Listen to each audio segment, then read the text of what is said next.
사무엘서 파트 2로 오늘부터 3주 동안 전하겠습니다. 파트 1은 왜 다윗인가라는 큰 타이틀을 가지고 전했고, 파트 2는 30장까지 말씀을 전할 거니까 여러분 읽으시면 좋습니다. 큰 타이틀은 왜 광야인가? 하나님이 왜 다윗을 왕으로 기름 부고 광야로 하필이면 인도하셨는가? 광야에서만 하나님이 훈련하시는 독특한 주제가 있어요. 여러분, 모든 것들이 다 훈련을 통해서 성장하고 빛을 발하죠.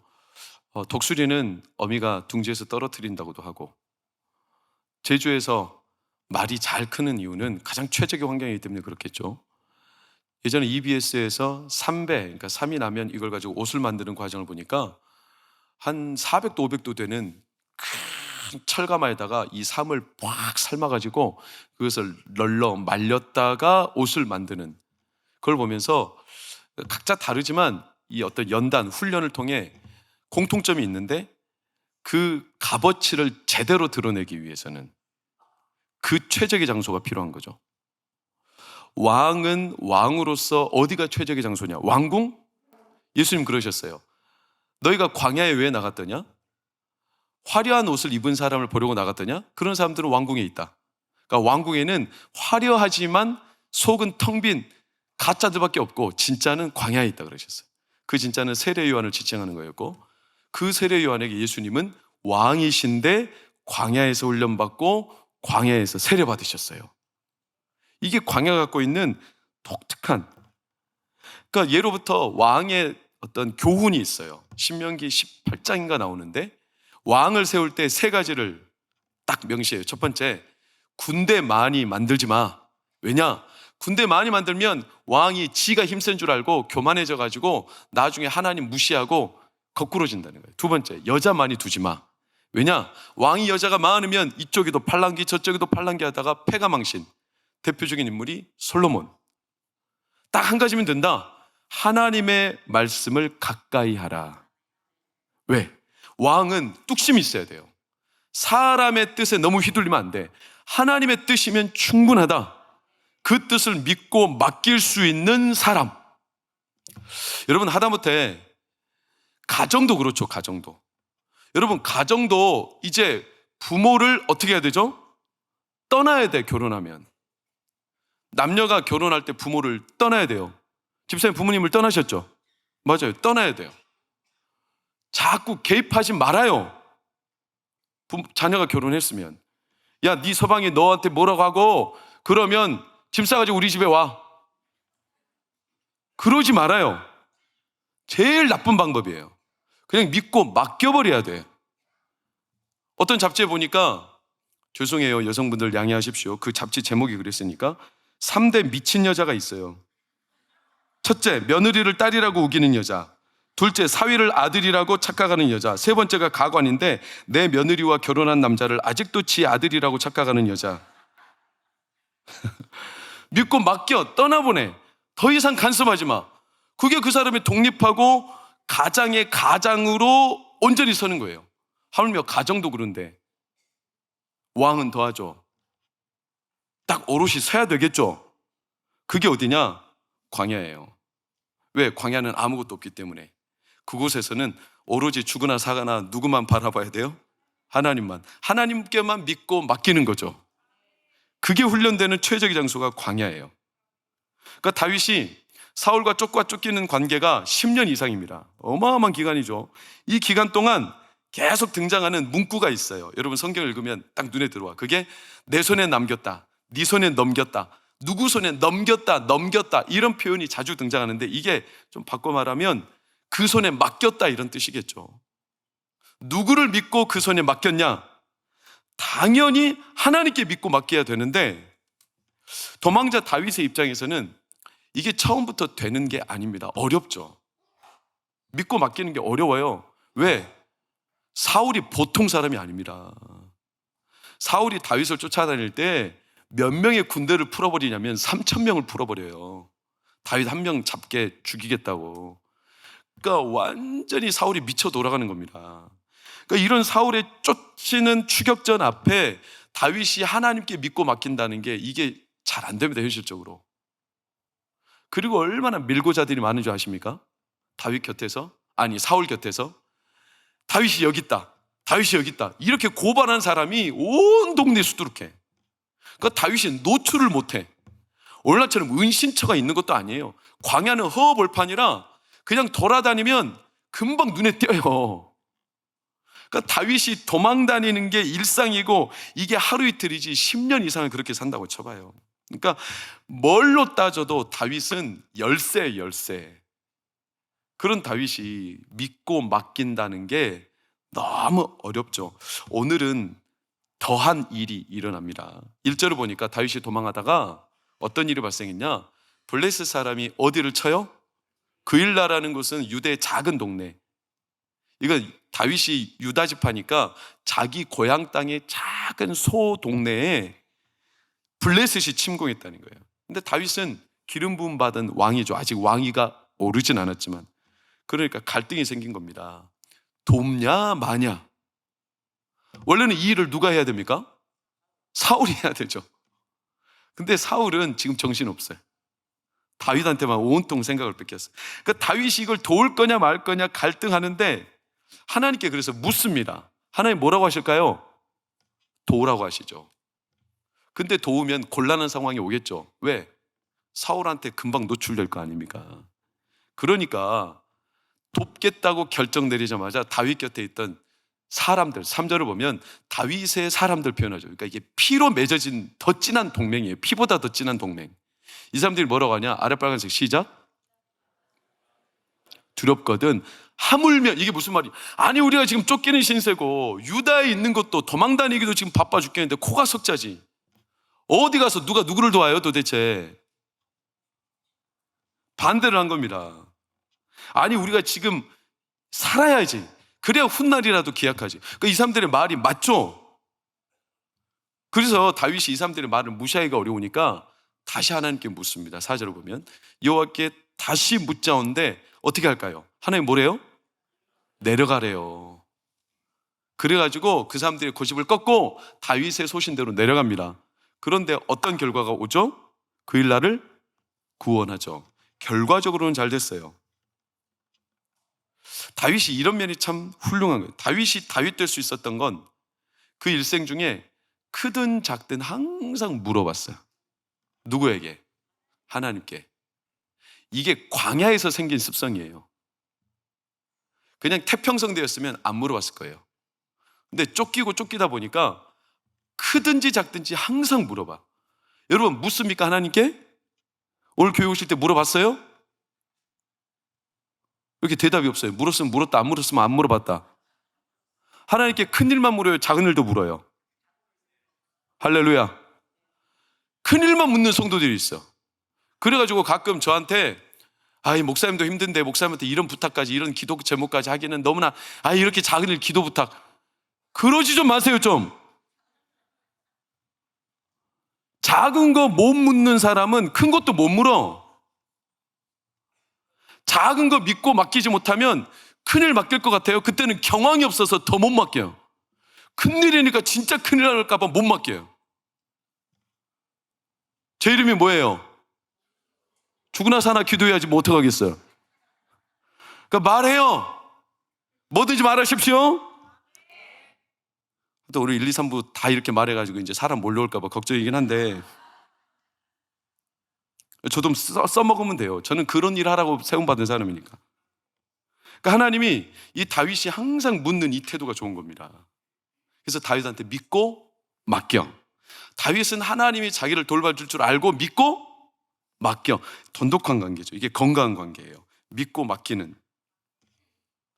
근데 이게 때때로 안 될 때가 있어. 어려워요. 이게 마음처럼 안 돼요. 그 일날을 구출은 했어요. 근데 이러다가 시간이 지체돼 버려가지고 누가 쫓아옵니까? 사울이 쫓아옵니다. 다윗의 행적이 노출이 된 거죠. 그래서 7절을 보면 사울이 다윗이 그 일날에 왔다는 사실을 들어요. 그래서 사울이 뭐라고 쾌재를 부르냐면 하나님이 그를 내 손에 넘겼대. 내 손에 넘겼다는 이 문장이 자주 등장한다고 했죠. 그러니까 누구 손에 맡길 거냐? 이게 광야에서 숱하게 일어나는 싸움인데 사울은 착각하고 있는 거예요. 어쨌거나 다윗한테 불리한 상황이 이뤄졌고 그 그일라는 빗장 도시인지라 들어가면 나오기가 어려워요. 도간에 든 쥐가 되죠. 그러니까 다윗이 너무나 다급했어요. 10절을 보면 사울이 자기에게 내려온다는 사실을 들었어요.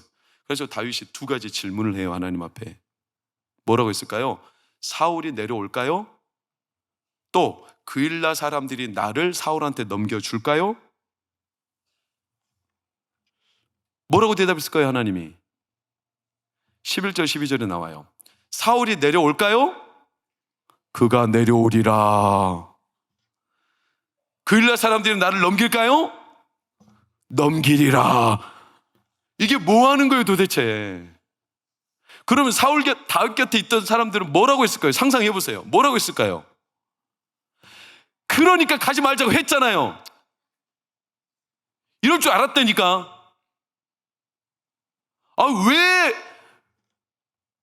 왜 사서 고생?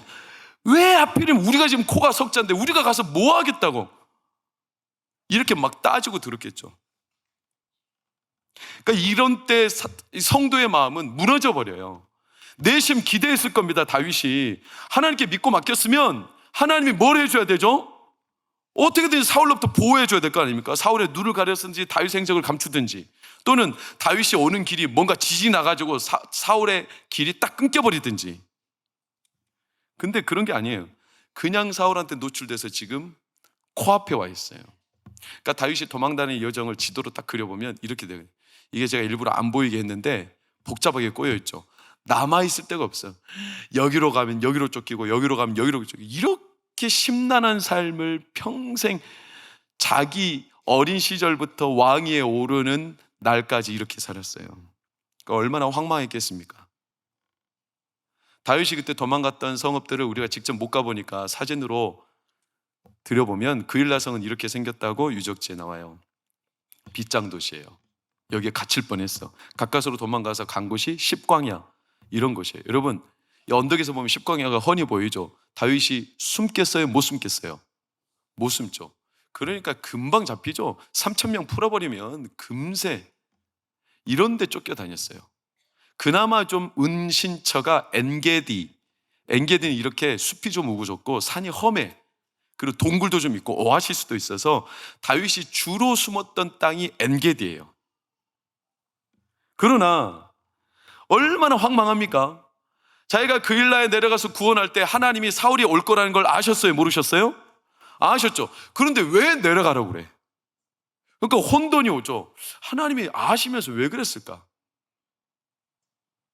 이 길이 잘못된 건가?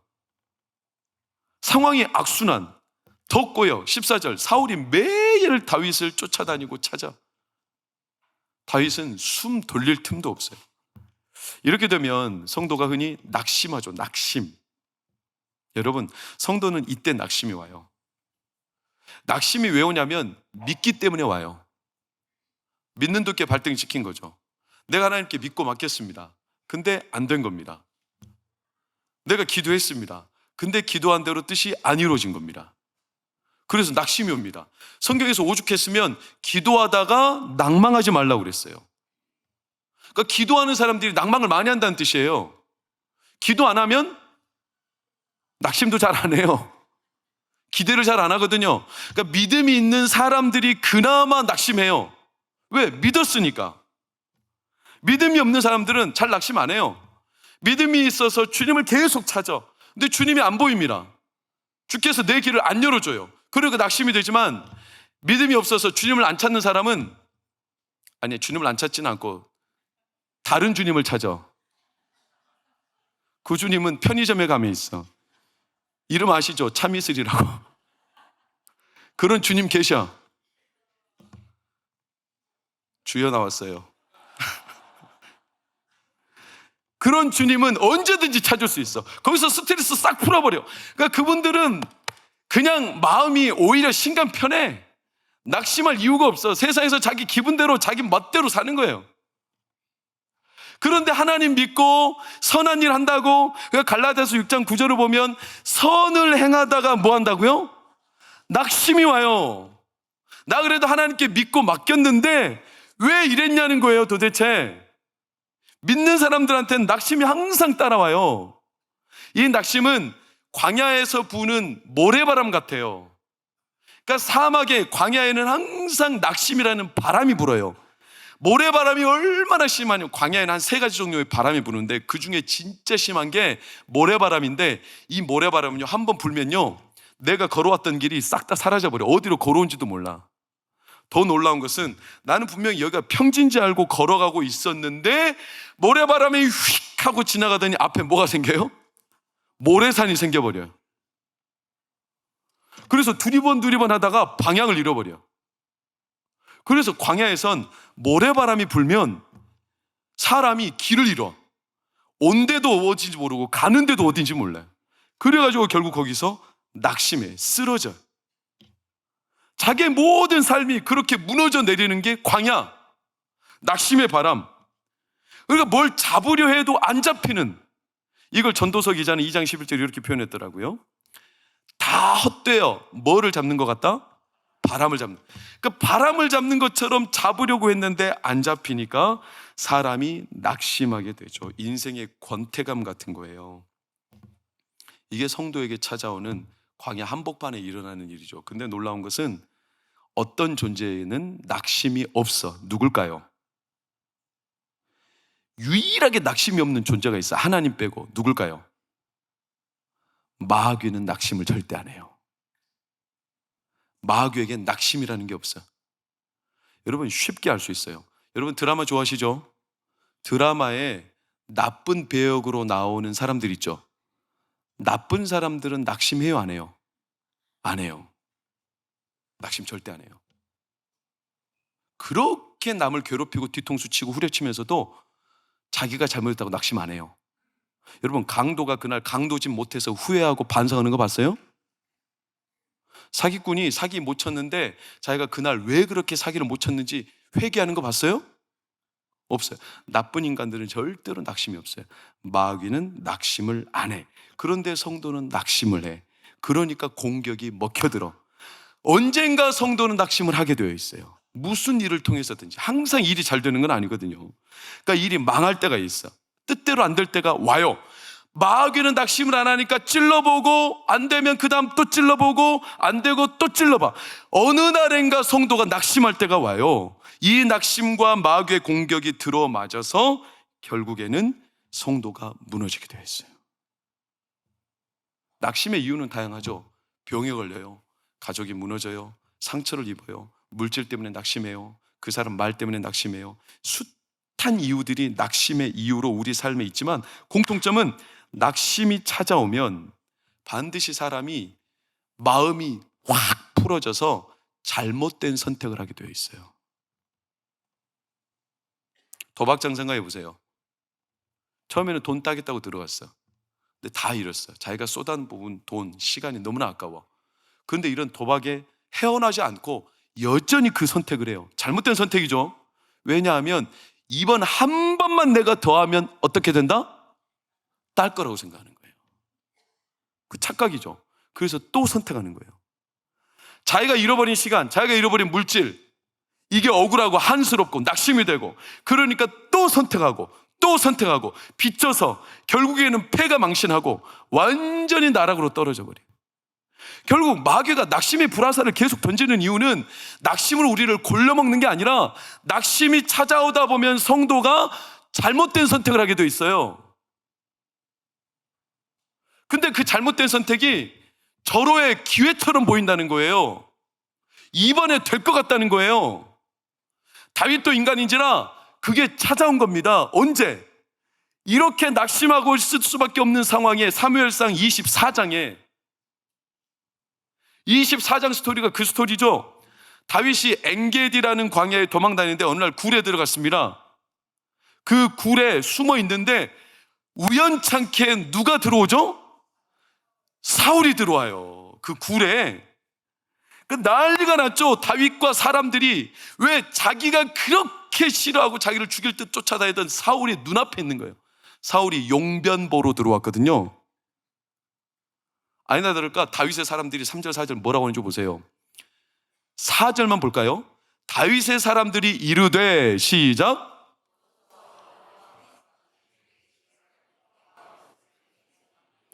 네 생각에 좋은 대로. 이것이 그날이다. 다윗의 사람들의 말을 보세요. 이 날은 누가 우리에게 허락한 날이다? 하나님이. 보십시오. 고생 끝에 뭐가 온다? 낙이 온다더니, 그렇게 하나님께 믿고 맡겼더니 드디어 이 사울을 우리에게 맡겼다. 하나님이 우리 손에 원하는 대로 해도 된다. 곁에 선 사람들이. 속마음은 뭐였을까요? 다윗, 지난번에 그 일날 구출했던 것은 당신 뜻대로 했으니까 이번에 누구 뜻대로 하자? 우리 뜻대로 하자. 안 돼. 이번에 우리 뜻대로 할 거야. 당신은 그냥 가만히 있어도, 마음이 찔려도 가만히 있어도, 우리가 사울을 직접 손 볼 테니까 당신은 책임 없어. 그러니까 다윗도 인간인지라 암묵적으로 나 몰라라 하고, 또는 못 이기는 척하고 뒤에 있어도 돼요. 그도 리더니까 자기를 따르는 사람들에게 만족감을 줘야 되지 않겠어요? 그래야 리더십도 서죠. 자기 입지도 단단해지고. 지난번에는 다윗이 자기 고집대로 했지만 한 번 거절은 가능해도 두 번 거절은 쉬워요, 어려워요? 어렵죠. 이건 누가 봐도 하나님 주신 절호의 기회죠. 낙심 쫓기다 보니까 하나님 주신 기회처럼 다가오죠. 절호의 기회죠. 다 판단할 때 절호의 기회라는 거예요. 그래서 덥석 물게 만들어요. 이게 마귀의 수작이에요. 여러분, 은혜 받았다고 덥석 물어버리면 안 돼요. 세상 나가서 예배드리고 은혜 받았다고 주식 투자하지 말아요. 저 죄송하지만 그런 분들이 있어요. 오늘 오늘 목사님이 로또 이야기했어. 로또. 그 로또가 뭐냐면 아브라함의 조카 이름이 롯이거든요. 로또 아브라함을 따라갔고, 그래서 로또를 사. 이런 말도 안 되는. 은혜 받았다고 비트코인 사버려. 제가 지금은 이제 좀 우스갯소리로 할 수 있지만 저희 장인어른 보시니까, 장인어른 죄송합니다. 우리 장인어른 지금 믿음이 좋으세요. 저보다 훨씬 단단하세요. 네, 믿음 초창기 때 아직 약주를 못 끊으셨어요. 장인어른이 그날 갈보리 교회 갔다 와서 은혜를 많이 받으셨어요. 가지고 은혜 많이 받았는데 위층에 있는 사촌한테 은혜 받았으니까 약주나 한잔 하세.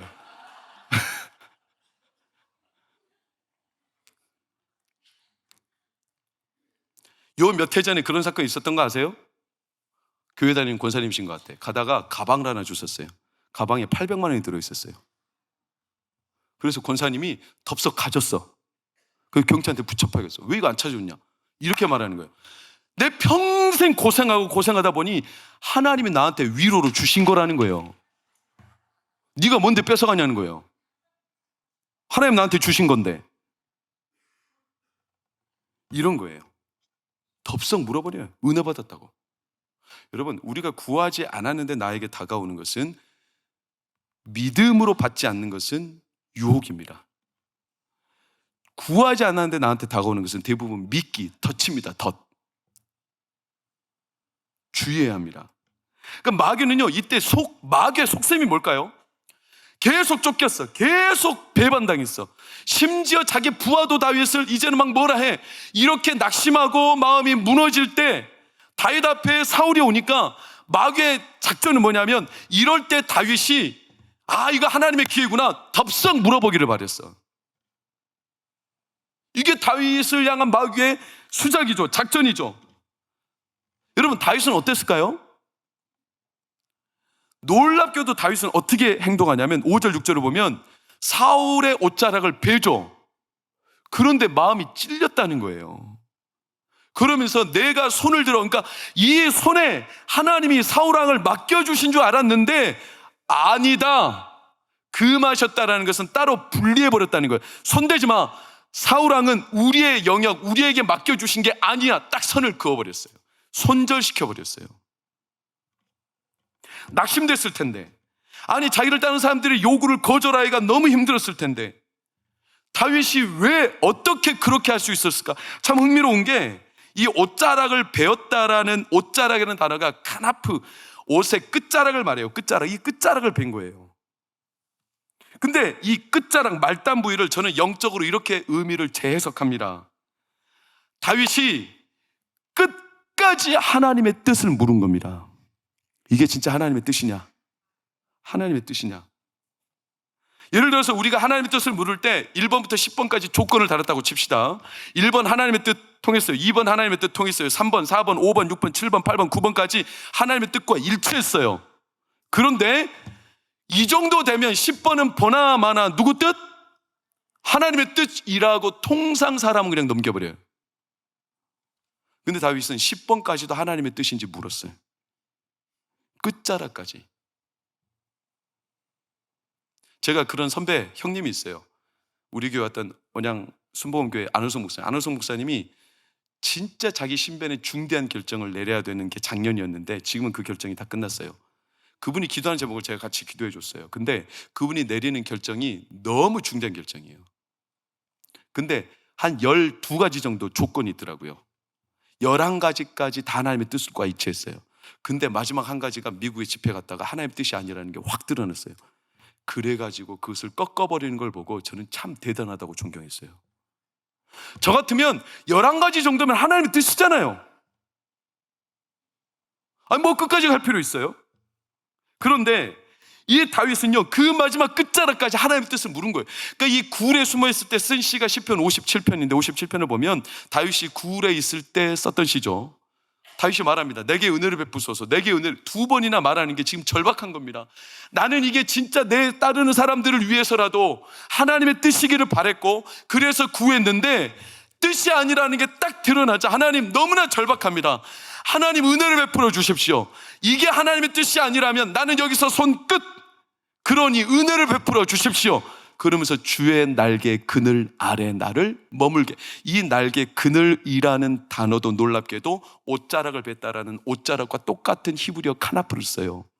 다윗은 끝까지 하나님의 뜻을 물었던 거예요. 그 뜻을 다윗은 품었던 거예요. 그걸 믿고 붙들었던 거예요. 이게 광야에서 다윗이 경험하고 체득한 하나님이에요. 왜 광야일까? 여러분 그래서 성경에서 이 옷자락이라는 단어는 참 재밌게 하나님의 치료를 나타낼 때도 쓰여요. 옷자락만 덮여도 신약에 그런 여인 있죠. 예수님의 옷자락 만졌는데 어떻게 되죠? 나아버리죠. 그 여인의 믿음은 하나님의 그 끝자락만 만져도 낫겠다라는 그분을 붙들고 믿겠다라는 믿음이었죠. 이게 말라기서 4장 2절은 뭐라고 표현하냐면 주께서 의로운 광선이 떠올라 비추신다. 비추신다라는 단어가 똑같이 옷자락 카나프 하나님의 끝자락을 바라보는 자에게 의로운 해가 떠올라서 하나님을 믿고 붙드는 그에게 하나님의 치료의 광선, 회복의 광선, 능력의 광선, 은혜의 광선이 비추어집니다. 이게 광야에서. 그러니까 다윗이 어떻게 사울을 지금 그냥 보내요? 나 같으면 못 보내요. 이게 어떻게 찾아온 기회인데. 근데 다윗이 사울을 보내요. 왜 보내냐? 너무 선명하게 내가 지금 사울을 내 손으로 붙잡지 않아도 내 손으로 놔도 하나님이 나를 붙들고 계십니다. 이걸 확신하는 겁니다. 이걸 배운 겁니다. 그렇기 때문에 광야로 다윗을 이동한 겁니다.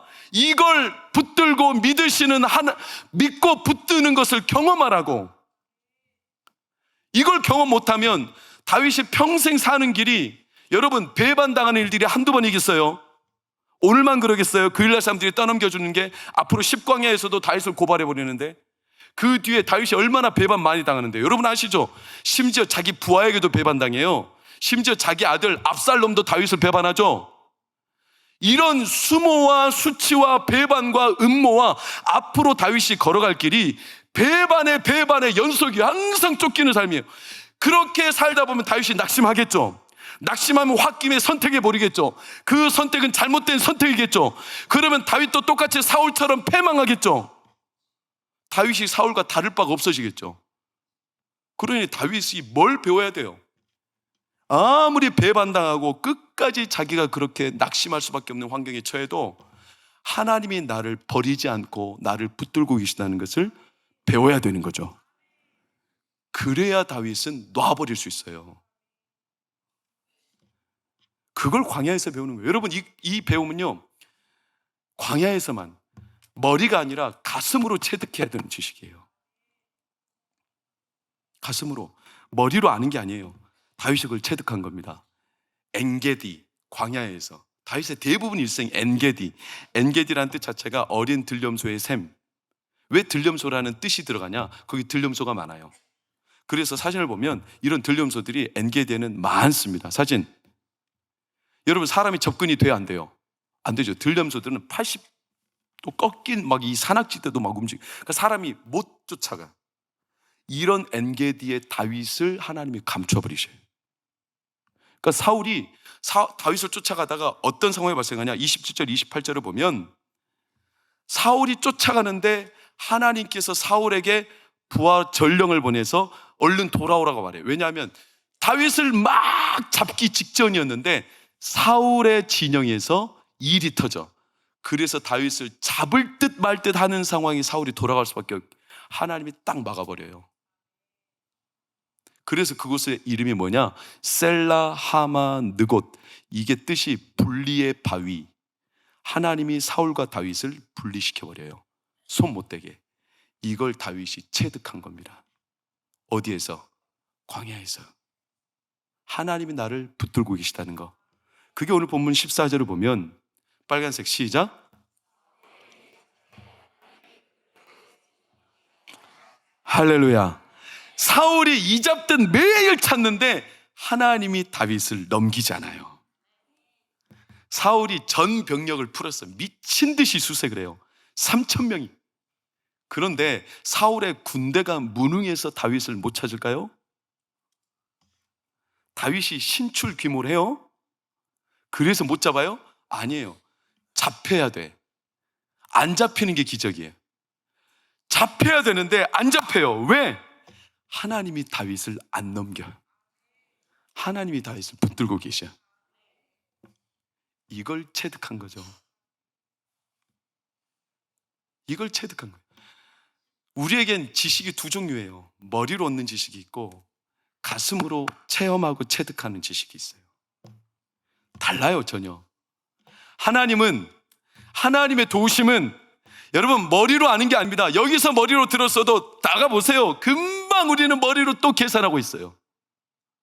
하나님 나를 붙들고 계시다는 거 분명히 믿고 붙들고 계시고 그분께 맡겨야 된다는 걸 아는데 머리로만 아는 지식이 세상에 나가면 또 머리로 계산하다가 세상에 그냥 묻혀버려요. 근데 가슴에 불이 떨어진 사람, 예배할 때 하나님이 함께 하신다는 게 가슴에 불이 떨어져서 하나님을 체험적으로 체득적으로 아는 사람은 다르죠. 그래서 내가 내 영역으로 손을 붙잡지 않아도 하나님이 나를 붙들고 계신다는 사실을 아는 사람은 절대로 세상이 그를 이길 수가 없죠.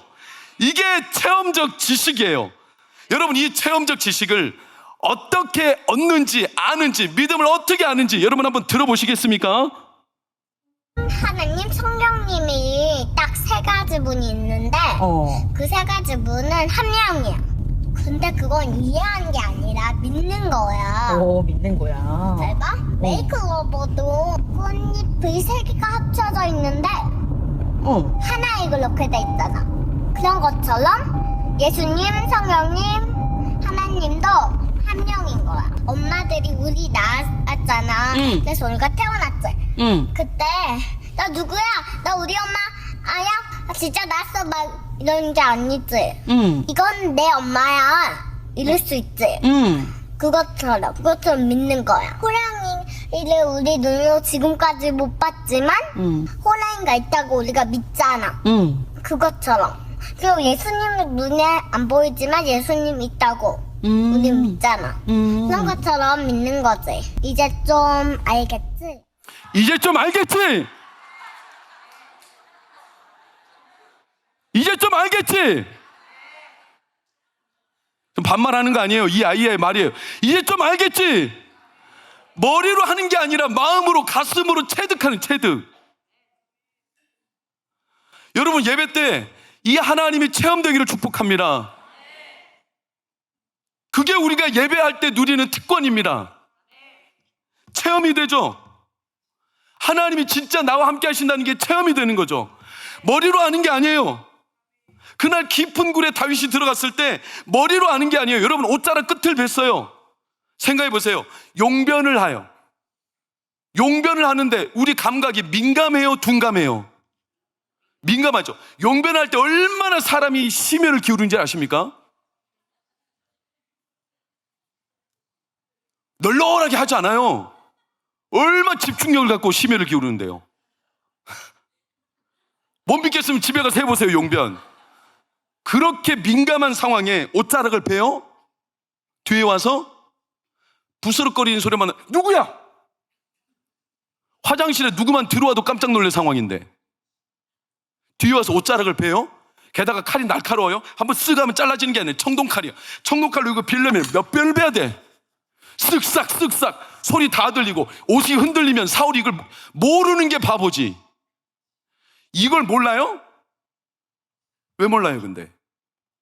저는 여기에 영적인 의미가 있다고 믿어요. 하나님이 감춰버렸어, 사울의 눈을. 사울이 못 느끼게 만들었어요. 그 다윗이 굴에서 기도했겠죠. 하나님, 이게 하나님 제 손에 주신 게 아니면 저는 이 왕을 제 손으로 함부로 하지 않겠습니다. 하나님께 믿고 맡겨드립니다. 그러나 저에게 쌀을 주세요. 이 옷자락을 빼면서 이건 하나님이 나에게 맡겨주신 게 아니라는 거예요. 마음이 찔렸죠. 그래서 시편 57편에 다윗이 이렇게 고백하는 거예요.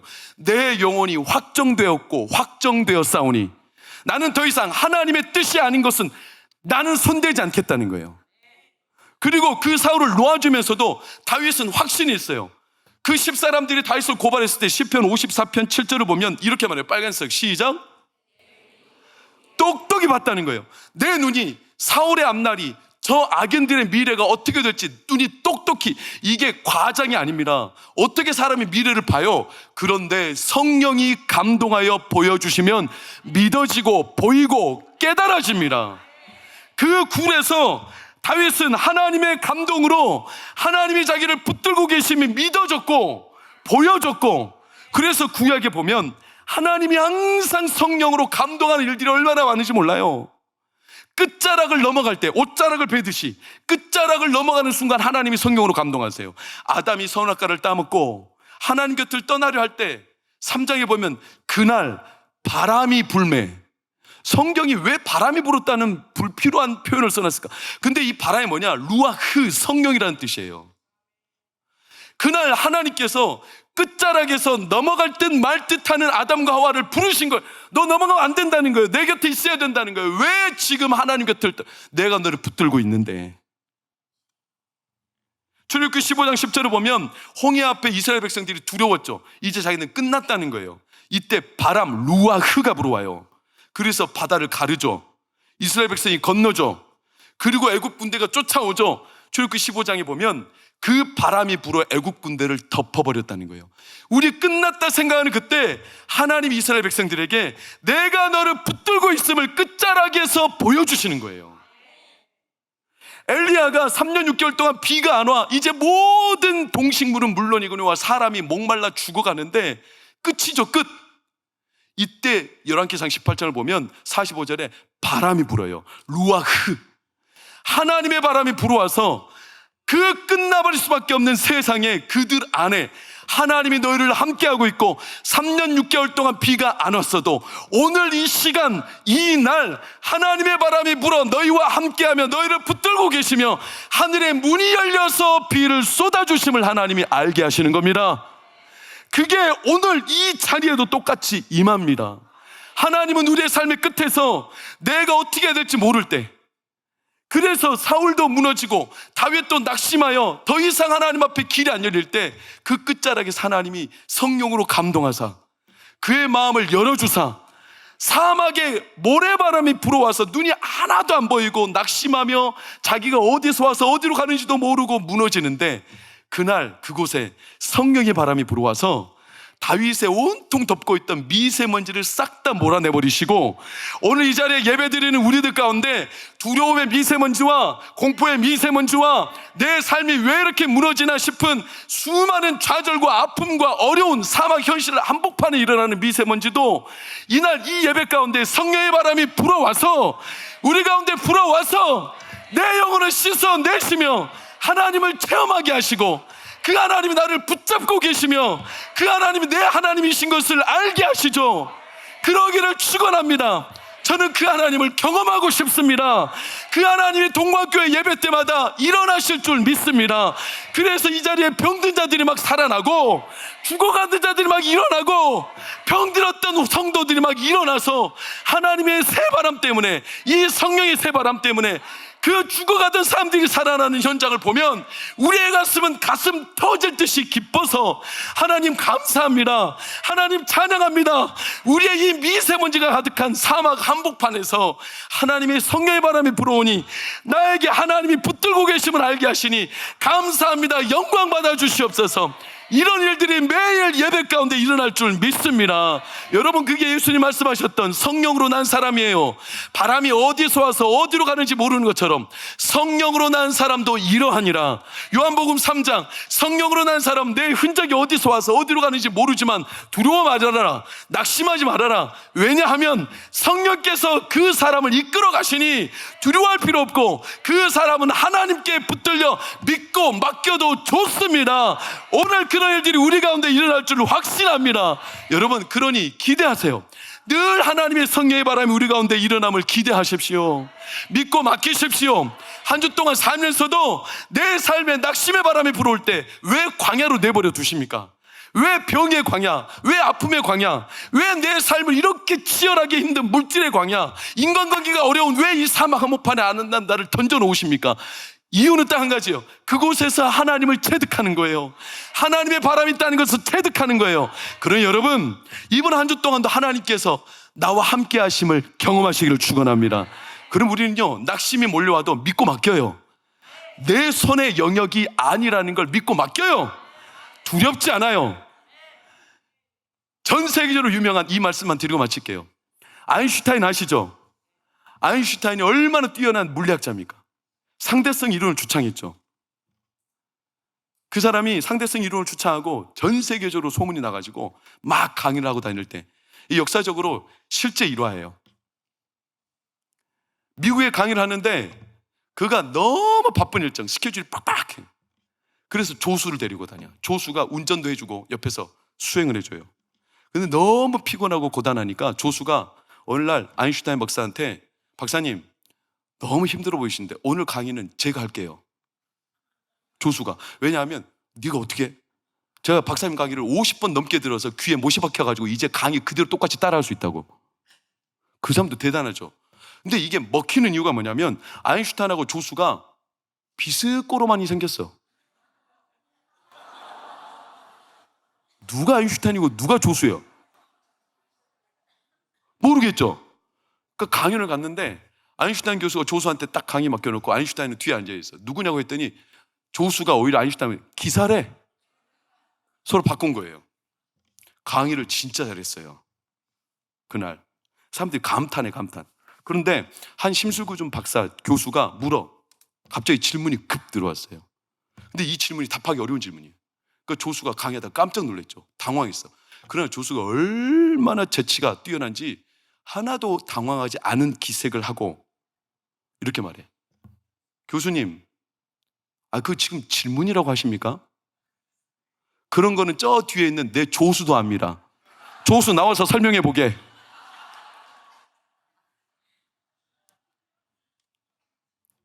여러분, 우리는 하나님 조수지 우리가 하나님이 아니에요. 믿고 맡겨요. 그게 광야에서 배우는 하나님의 지식이에요. 하나님께 믿고 맡기십시오. 하루하루 맡기십시오. 날마다 여러분의 삶과 가정에 성령의 새바람이 불어오기를 축원합니다. 그래서 내가 믿고 맡기지 못해서 두려웠던 문제를 문제 삼지 말고 모든 문제는 하나님이 알고 계시니 그 답은 하나님께 있으니 하나님 믿고 맡겨 드립니다. 하나님께서 행하여 주시옵소서. 낙심의 바람, 성령의 바람으로 물리쳐 주시고 내 영혼과 가정에 도는 이 수많은 미세먼지 같은 세상의 바람이, 먼지가 오늘 성령의 바람으로 싹 다 씻어 나가게 하여 주시옵소서. 그렇게 일하실 줄 믿습니다. 성령의 새바람 불어오면 예배 가운데 우리가 살아날 줄 믿습니다. 우리 다 같이 일어나 찬양하며 잠시 기도합시다.